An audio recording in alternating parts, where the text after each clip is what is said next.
നമുക്കൊന്ന് പെട്ടെന്ന് അയോധ്യ പോയി വന്നാലോ? ബാ പോകാം. ഹലോ ഗൈസ്, അപ്പം ഞാനിങ്ങനെ അയോധ്യ പോയി വന്നതിനുള്ള ഫുൾ ഡീറ്റെയിൽഡ് വീഡിയോ ആണിത്. ഞാൻ ബാംഗ്ലൂരിൽ നിന്ന് ഫ്ലൈറ്റിനാണ് പോയത്. അപ്പോൾ രാവിലെ ഏർലി മോർണിംഗ് 6 മണിക്കായിരുന്നു ഫ്ലൈറ്റ്. അപ്പം ഞങ്ങൾ ചെക്ക് ഇൻ ചെയ്തു, നേരെ ലോഞ്ചിൽ പോയി കുറച്ച് അധികം തന്നെ ഫുഡ് കഴിച്ചു. ഒരു ഉച്ച വരെ ഒരു വിശക്കാതിരിക്കാനുള്ള അത്രയും ഫുഡൊക്കെ കഴിച്ച് നേരെ ബോർഡിങ് ചെയ്തു. ബാംഗ്ലൂരിൽ നിന്നും ഒറ്റ ഫ്ലൈറ്റാണുള്ളത് അയോധ്യയിലേക്ക്. ഒരു 3 മണിക്കൂറുണ്ട്. സോ 6 മണിക്ക് പോയാലേ ഞങ്ങൾ 9 മണിയാകുമെങ്കിൽ എത്തുള്ളൂ. അപ്പം ഞാൻ എൻ്റെ അമ്മയും കൊണ്ടാണ് അയോധ്യയിലേക്ക് പോയത്. അമ്മയുടെ ആഗ്രഹങ്ങളിലൊന്നായിരുന്നു അയോധ്യയിൽ പോകാന്നുള്ളത്. അങ്ങനെ ഞങ്ങൾ അയോധ്യയിൽ ഒരു 3 മണിക്കൂറിനകത്ത് ലാൻഡായി. ഒരു ചെറിയ എയർപോർട്ടായിരുന്നു അയോധ്യ എയർപോർട്ട്. പക്ഷേ ചെറുതാണെങ്കിലും ഭയങ്കര രസമാണ് കാണാൻ. ടെമ്പിൾസും അവിടെയുള്ള സ്ഥലങ്ങളൊക്കെ എങ്ങനെയാണ് അതുപോലൊക്കെ ചെയ്തു വെച്ചിരിക്കുകയായിരുന്നു. ഫുൾ ആർക്കിടെക്ചറും അടിപൊളിയായിരുന്നു കാണാൻ. നമുക്ക് ആ ഓരോ മുക്കും മൂലയും കണ്ടാൽ തന്നെ ആ ഒരു അമ്പലങ്ങളും വന്നതിന്റെ ഫീലിംഗ് തോന്നും. ഞങ്ങൾ പിന്നെ ബാഗൊക്കെ എടുത്ത് പുറത്തിറങ്ങി. ഞാനൊന്ന് ചെറുതായി ഡ്രസ്സൊക്കെ മാറിയായിരുന്നു. പിന്നെ ഞാൻ പുറത്തിറങ്ങി ഊബർ ബുക്ക് ചെയ്തു. ഇവിടുന്ന് 20 മിനിറ്റ്സ് മാത്രമേ ഉള്ളൂ അങ്ങോട്ടേക്ക് അമ്പലങ്ങളിലൊക്കെ പോകാൻ വേണ്ടിയിട്ട്. ബട്ട് ഞാൻ നേരെ പോയത് അവിടുത്തെ റെയിൽവേ സ്റ്റേഷനാണ്, അയോധ്യ ധാം റെയിൽവേ സ്റ്റേഷനിലോട്ട്. കാരണം ഒരു ദിവസം കാണാൻ മാത്രമേ ഉള്ളൂ അയോധ്യ. അപ്പൊ അതിനുവേണ്ടി വെറുതെ സ്റ്റേ എടുത്ത് പൈസ കളയേണ്ട ആവശ്യമില്ലല്ലോ. അവിടുത്തെ ക്ലോക്ക് റൂമിൽ ഞങ്ങൾ ലഗേജ് വെച്ചു. ഒരു 24 മണിക്കൂറേക്കുള്ള ഒരു പാസ് തരും. ഒരു ചെറിയ എമൗണ്ട് മാത്രമേ അവരെടുക്കുള്ളൂ അതിന്. നിങ്ങളും ഇതുപോലെ വൺ ഡേ ഒരു ഐറ്റിനറി ആയിട്ട് നിങ്ങൾ അയോധ്യ പോവുകയാണെങ്കിൽ ഞാൻ സജസ്റ്റ് ചെയ്യുക നിങ്ങൾ ഇതുപോലെ റെയിൽവേ സ്റ്റേഷനിൽ ക്ലോക്ക് റൂമിൽ വെക്കാനാണ്.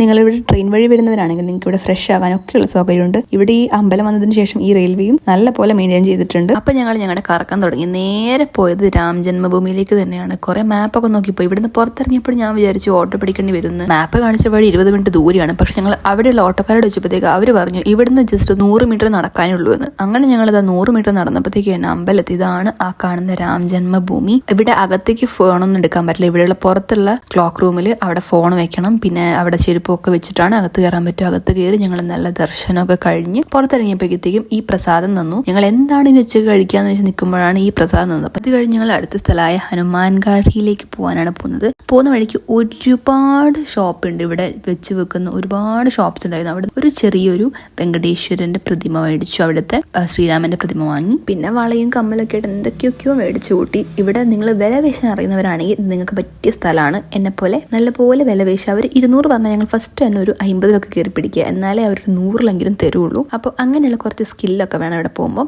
പിന്നെ ഇങ്ങനെ കുറിയൊക്കെ തൊട്ട് പോകുന്ന വഴിക്ക് ഇങ്ങനെ ഓരോന്നും കണ്ട് അവിടുത്തെ എല്ലാം ആസ്വദിച്ചാണ് ഞങ്ങൾ ഓരോ സ്ഥലത്തും പോയത്. നടന്നിട്ട് തന്നെയാണ് എല്ലാ സ്ഥലത്തും പോയത്. ഒരു സ്ഥലത്തും ഓട്ടോയിൽ പോകേണ്ട ഒരു ആവശ്യം ഞങ്ങൾക്ക് വന്നില്ല. കുറച്ച് കഴിഞ്ഞപ്പോൾ ഒരു ഈവനിങ് ആയപ്പോൾ ഞങ്ങൾ വേറെ ഇവിടുത്തെ ഫേമസ് സ്ഥലത്ത് പോകാൻ വേണ്ടി ഓട്ടോ പോകേണ്ടി വന്നു. പിന്നെ ഞങ്ങൾ പോയപ്പോൾ നല്ല ചൂടായിരുന്നു. അപ്പം നിങ്ങൾ ഈ ഒരു ഏപ്രിൽ മെയ് ജൂണൊക്കെ ടൈമിൽ പോകുന്നവരാണെങ്കിൽ ഈ ചൂടൊക്കെ പ്രതീക്ഷിച്ച് പോകണം. പക്ഷെ ഞങ്ങൾക്ക് അതൊന്നും പ്രശ്നമില്ലാത്ത രീതിയിൽ ഞങ്ങൾ നടന്ന് തന്നെ എല്ലാ സ്ഥലവും കണ്ടു. അങ്ങനെ ഞങ്ങൾ ഫൈനലി ഹനുമാൻഗാഡിയിലെത്തി. അവിടെയാണ് കുറച്ച് വൈകി ഞങ്ങൾക്ക് ദർശനം കിട്ടിയത്. കുറച്ച് ടൈം വെയിറ്റ് ചെയ്യേണ്ടി വന്നു. കാരണം അവിടെ പിന്നീട് 3 മണിക്കായിരുന്നു എല്ലാ അമ്പലങ്ങളും തുറന്നിരുന്നത്. അതുകൊണ്ട് അവിടെ അങ്ങനെ കുറച്ച് സമയം നിൽക്കേണ്ടി വന്നു. കേട്ടില്ലേ അവരുടെ ആ ഒരു വിളിയൊക്കെ? സമയമായിട്ട് അവരൊരു ഉഷാറ് കണ്ടോ നിങ്ങൾ?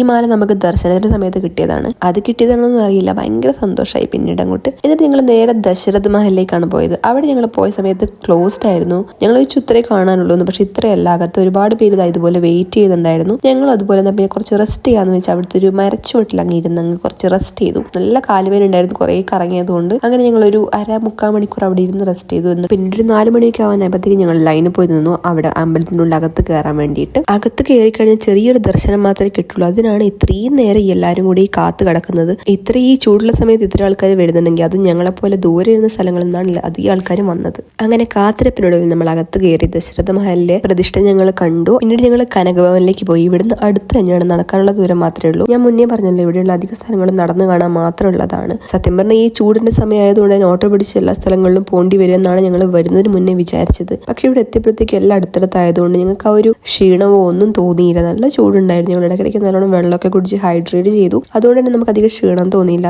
എന്തായാലും ഒരു പോസിറ്റീവ് എനർജി ആയിരുന്നു മുഴുവൻ ദിവസവും കിട്ടിയത്. കണ്ടോ ഈ സ്ഥലങ്ങളൊക്കെ എത്ര ഭംഗിയാണ്. ഇതിനൊക്കെ നല്ല വർഷത്തെ പഴക്കമുണ്ട്. ഇതൊക്കെ ഇപ്പോഴും അവർ മെയിൻറ്റെയിൻ ചെയ്ത് കൊണ്ടു നടക്കുന്നത് ഭയങ്കര കാര്യമാണ്. ഇതൊക്കെ ഇവിടെ വന്ന് തന്നെ കാണണം. നേരിട്ട് കാണുന്ന ആ ഒരു ഫീൽ എനിക്ക് വീഡിയോയിൽ എത്രത്തോളം നിങ്ങൾക്ക് പറഞ്ഞാൽ മനസ്സിലാവുമെന്ന് എനിക്ക് അറിയില്ല. നിങ്ങൾ ഇനി ഈ രാമജന്മഭൂമിയിലൊക്കെ വരികയാണെങ്കിൽ ഇവിടെ ഒക്കെ കവർ ചെയ്യാൻ ശ്രമിക്കുക. എന്തായാലും ഒരു ദിവസം വരികയല്ലേ, ഒരു ദിവസം കാണാനുള്ളതൊക്കെ ഇവിടെ ഉണ്ട്. പിന്നെ ഞങ്ങൾ കുറച്ചൊന്ന് ഹൈഡ്രേറ്റ് ചെയ്യാൻ വേണ്ടി ഇത് അവിടെ കുറേ മുക്കിലും മുന്നിലൊക്കെ ഉണ്ടായിരുന്നു. അപ്പൊ അമ്മ പറഞ്ഞാൽ പിന്നെ ഒന്ന് കുടിച്ചേക്കാന്ന്. കുടിച്ചപ്പോഴത്തേക്ക് ഒരു പ്രത്യേക എനർജി വന്ന പോലെയായി. എന്നിട്ട് ഞങ്ങൾ നേരെ അടുത്ത സ്ഥലത്തേക്ക് വിട്ടു. അടുത്ത സ്ഥലത്തേക്ക് പോകാൻ കുറച്ച് ദൂരമുണ്ട്. അപ്പൊ ഞങ്ങൾ അവിടുത്തെ ഷെയറിംഗ് ഓട്ടോ പിടിച്ചു. ഇതായിരുന്നു ആ ഷെയറിംഗ് ഓട്ടോ. ഒരാൾക്ക് 20 രൂപ വെച്ച് ചാർജ് ചെയ്തുള്ളൂ. അങ്ങനെ അതൊരു 1/4 മണിക്കൂർ ദൂരമായിരുന്നു. അതാണ് നമ്മുടെ സരയൂ നദി. നിങ്ങൾ എല്ലാവരും കേട്ട് കാണാമല്ലോ സരയൂ നദി. ഞാനും കേട്ടിട്ടേ ഉണ്ടായിരുന്നുള്ളൂ. ഇപ്പൊ അങ്ങനെ കാണാനും അതറിയാനും പറ്റി. ഇവിടെ ഈ സരയൂ നദിയിൽ വൈകുന്നേരം ഇതുപോലെ ആരതി ഒഴുക്കി വിടുന്ന ഒരു ചടങ്ങുണ്ട്. അപ്പൊ ഞങ്ങൾ ചെയ്തു.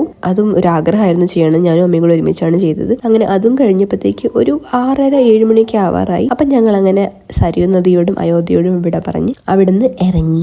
അവിടുന്ന് തന്നെ ഞങ്ങള് ഫുഡ് കഴിച്ചു രാത്രിത്തേക്കുള്ളത്. അവിടുത്തെ ഫേമസ് ചോളാപുട്ടിലാണ് ഞങ്ങൾ കഴിച്ചത്. എന്നിട്ട് ഞങ്ങൾ വീണ്ടും ഒരു ഷെയറിംഗ് ഓട്ടോ പിടിച്ച് നേരെ റെയിൽവേ സ്റ്റേഷനിലേക്ക് വന്നു. അവിടെ വന്ന് ഞങ്ങളുടെ ക്ലോക്ക് റൂം സാധനമൊക്കെ എടുത്ത് ഡ്രസ്സൊക്കെ ചേഞ്ച് ചെയ്ത് ഞങ്ങളെ അടുത്ത സ്ഥലത്ത് പോകാൻ വേണ്ടിയുള്ള ഒരുക്കത്തിലാണ്. അവിടുന്ന് ട്രെയിൻ എടുത്തിട്ടാണ് ഞങ്ങൾ പോകുന്നത്. എവിടേക്കാണ് പോകുന്നത് ഒന്ന് ഗസ് ചെയ്യാൻ പറ്റും, ഗസ് ചെയ്യ് കമന്റിൽ. അപ്പം ബാക്കി വിശേഷം ഞാൻ എന്തായാലും നെക്സ്റ്റ് വീഡിയോ ഇടാം. അപ്പോൾ വീഡിയോ ഇഷ്ടപ്പെട്ടാൽ ലൈക്ക് ചെയ്യാനും സബ്സ്ക്രൈബ് ചെയ്യാനും മറക്കണ്ട. So by.